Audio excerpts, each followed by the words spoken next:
Se você se deparasse agora com um grande problema, o que faria?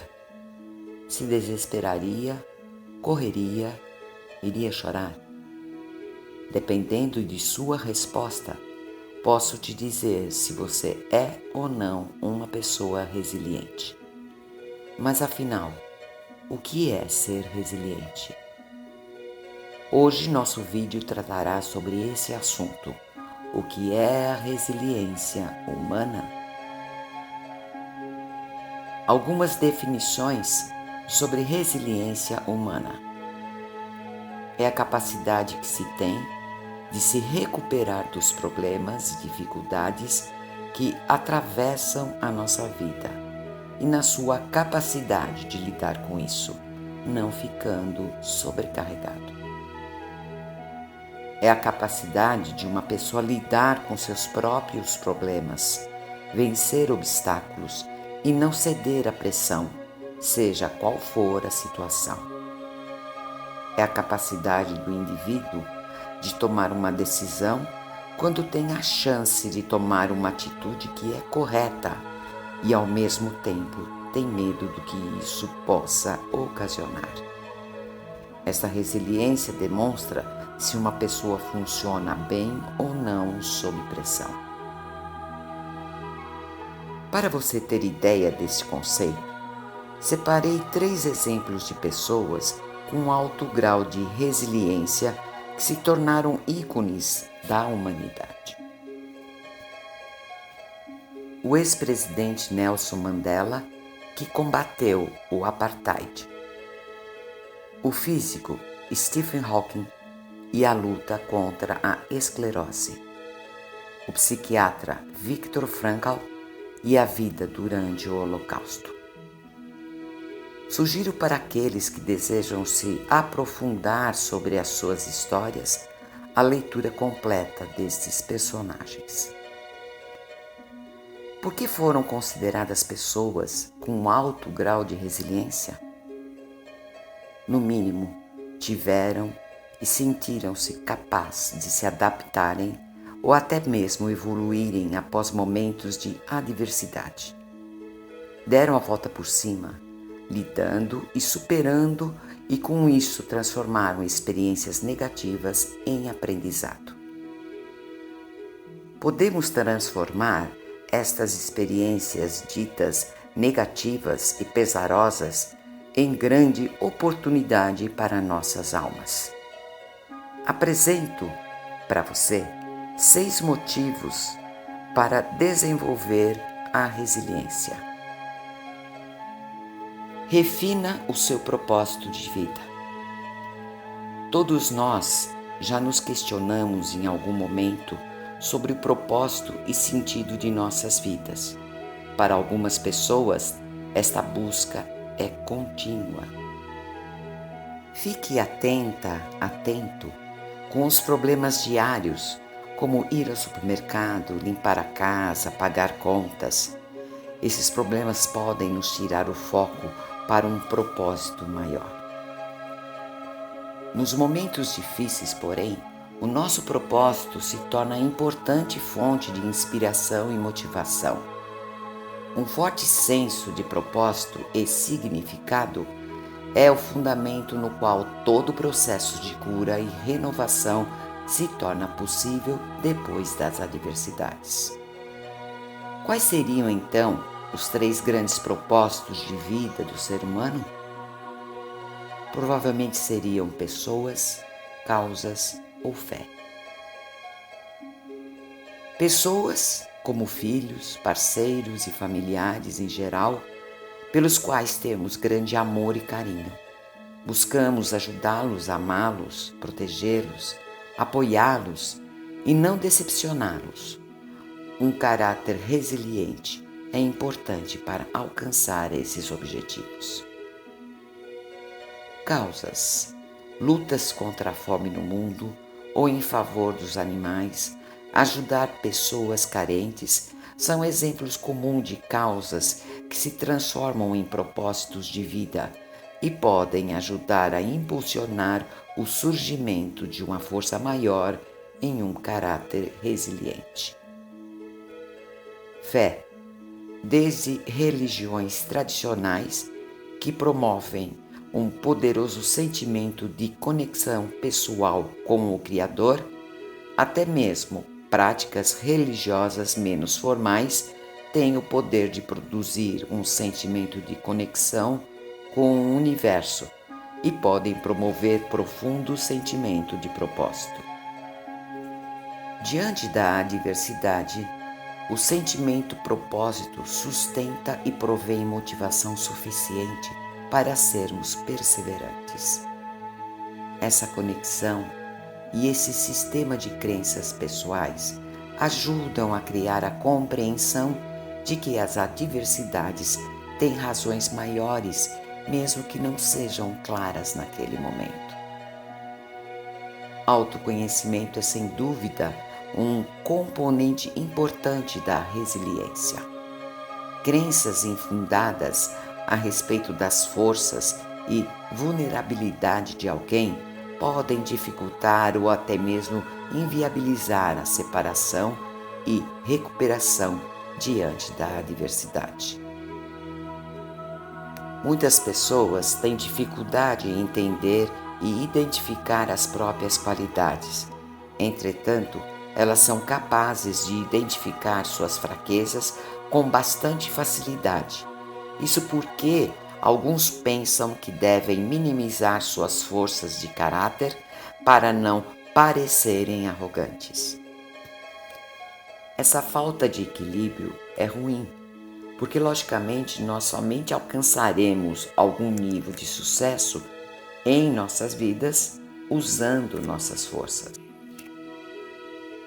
Conhecimento a respeito das próprias vulnerabilidades e fraquezas pessoais também é muito importante, já que o conhecimento preciso possibilita o desenvolvimento realístico do processo de superação.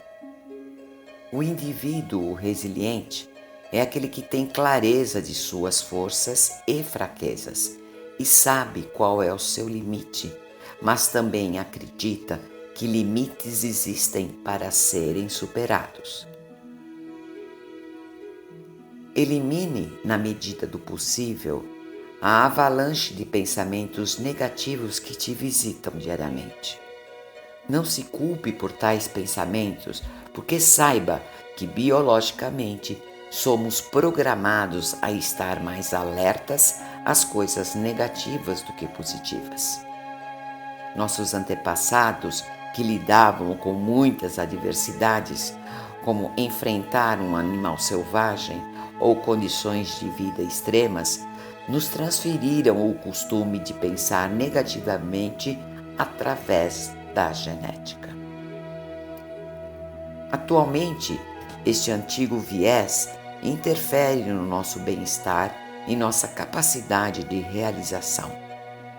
Ele pode se manifestar como uma chuva de pensamentos negativos indesejáveis, persistentes e repetitivos. É necessário desenvolvermos uma mente positiva, reduzindo a incidência de pensamentos de viés negativo. Para isso, tenha um coração grato e tente sempre cultivar a gratidão. Isso pode ser feito encontrando formas alternativas de pensar sobre o problema que está te atingindo. Por exemplo, identificar como que se pode aprender com ele e como aceitá-lo momentaneamente. Outra forma de melhorarmos a qualidade de nossos pensamentos é escolher formas mais suaves e maneiras menos calamitosas de expressar a adversidade ou ainda alterar as declarações negativas que correm pela mente. Isso deve ser um esforço consciente.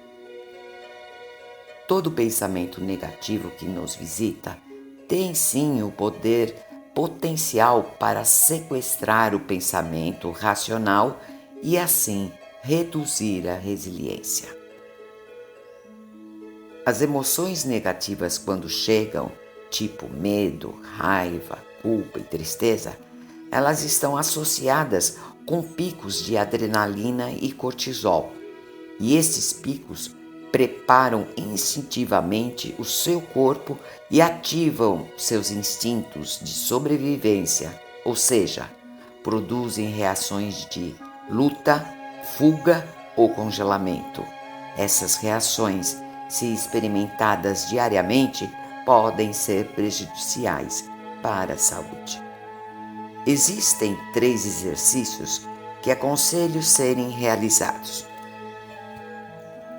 Primeiro, crie uma descrição de uma vida ideal para o seu futuro próximo. Segundo, medite e ore mais. Terceiro, pratique uma atividade física para a liberação de hormônios. Esses 3 exercícios promovem aumento de sentimentos de alegria. Seja otimista e exercite a gratidão. Viva uma vida com atitude positiva. No coração desse princípio está a crença de que alguém pode influenciar a direção da própria vida e que inevitáveis problemas encontrados ao longo da jornada podem ser sim resolvidos. Portanto, escolha uma atitude otimista diante do caos. Todos nós contamos histórias a nosso próprio respeito para fazermos sentido de nossas experiências. Qual é a história que você anda contando a si mesma, a si mesmo? Você é vítima ou herói? Mocinho ou bandido? Se sua história fosse um filme, que final teria? Exercite-se para construir um caráter mais resiliente e melhorar o otimismo. Pense, por exemplo, diariamente sobre o que lhe acontece de bom ao longo do dia.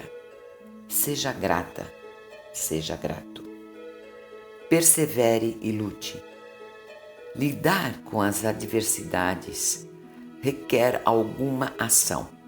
A perseverança é a chave. Porém, perseverar deve ser visto como uma faca de 2 gumes. Ter pouca perseverança significa sucumbir diante da adversidade. Ter excesso de perseverança pode levar a uma abordagem míope e teimosa, caracterizada por uma mentalidade fixa que não consegue ouvir ou enxergar, levando-nos muitas vezes a lidar com força bruta. Os extremos são desaconselháveis, ao meu ver. Cuidado, então. Conecte-se com os outros. Colabore. Conectar com os outros para pedir ajuda ou bem como para oferecer ajuda. Sei que pedir ajuda é mais difícil do que oferecer ajuda. Pedir e aceitar ajuda pode ser percebido como uma fraqueza ou demonstração de não estar à altura de uma tarefa, por exemplo. Muitas vezes não pedimos ajuda por nos deixar constrangidos, sentimos-nos meio que idiotas, perdemos o nosso respeito e a dos outros. As pessoas nos controlará sempre ou pedirá algo em troca. Em decorrência desses medos, demoramos a pedir ajuda e assim o problema só aumentará. Já oferecer ajuda e dá-la é muito mais fácil. De qualquer forma, pedir ajuda ou ajudar trará crescimento e desenvolvimento pessoais. As habilidades inatas relativas a cada um dos princípios de construção da resiliência podem ser desenvolvidas e melhoradas, inclusive. Inclua as que eu passei neste vídeo em sua vida. Você tem esse poder, então mãos à obra, porque você é genial. Obrigada por ter me acompanhado até aqui. Espero por você no próximo vídeo. Dê um like, compartilhe e inscreva-se no canal. Não esqueça de acionar o sininho para receber nossa próxima postagem. Namastê, meu muito obrigada.